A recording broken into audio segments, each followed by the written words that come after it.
কল্পিত গ্রিড পদ্ধতির রাস্তাঘাট, এটা তো ভাবাই যায় না। ঠিক, শুধু তাই নয়, ওরা নির্মাণের জন্য পোড়া ইট ব্যবহার করত, যা সেই সময়ে গেছে তাদের সাহিত্য, ধর্ম বা প্রশাসনিক আদেশ যায়।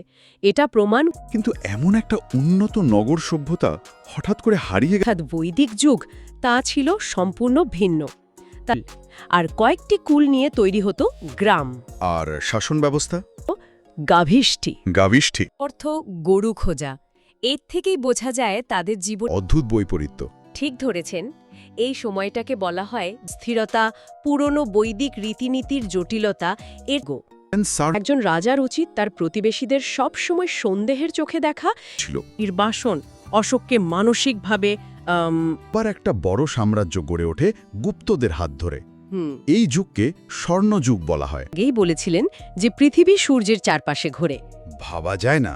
শুধু তাই নয়, তিনি গণিতে ব্যবহার করে একটা